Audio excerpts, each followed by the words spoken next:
नमस्कार मैत्रिणींनो, माझ्या कोल्हापुरी स्टाईल या यूट्यूब चॅनलमध्ये आपले सर्वांचे मनापासून स्वागत आहे. उद्या आहे मार्गशीर्ष महिन्यातला गुरुवार आणि एका तरी गुरुवारी आपण महालक्ष्मीच्या नैवेद्यासाठी म्हणून पुरणपोळीचा बेत नक्की करतो.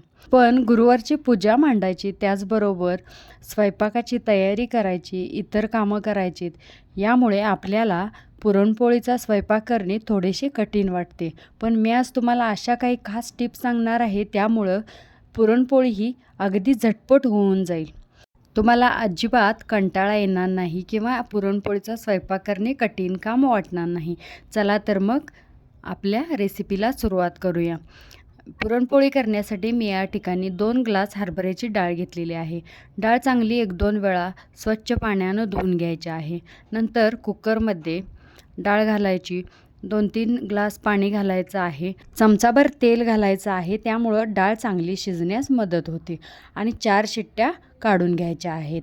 डाळ शिजेपर्यंत दुसरीकडे कणिक मळून घ्यायचे आहे. दाखवल्याप्रमाणे पाणी घालायचं आहे. पाण्यामध्ये थोडंसं मीठ आणि हळद घालायची आणि कणिक मळून घ्यायचे आहे. हळद घातल्यामुळे पोळीला छान रंग येतो.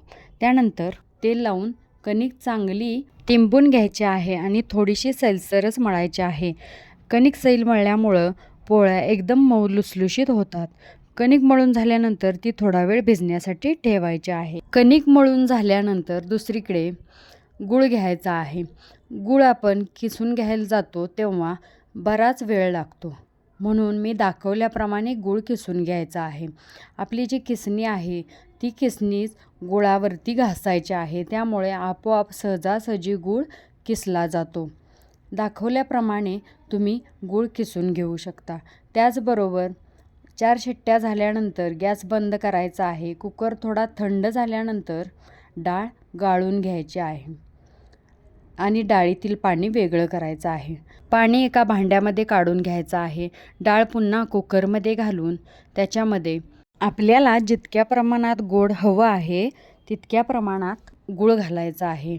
मी 2 ग्लास डाळ घातली होती, म्हणून त्यासाठी थोडासा कमी गूळ घातलेला आहे. म्हणजे 1.25-2 ग्लास होईल एवढा गूळ घातलेला आहे आणि थोडंसं किंचित मीठ घालायचं आहे आणि एक 10 मिनिटं चांगलं हलवत राहायचं आहे, जेणेकरून डाळ खालून लागू नये.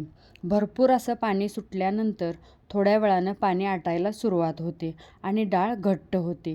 त्यावेळेला त्यामध्ये सुंठ पावडर 1 चमचा, 1 चमचा बडीशेपची पावडर आणि 1 चमचा वेलची पावडर, थोडंसं जायफळ घालून पुरण हलवून घ्यायचं आहे.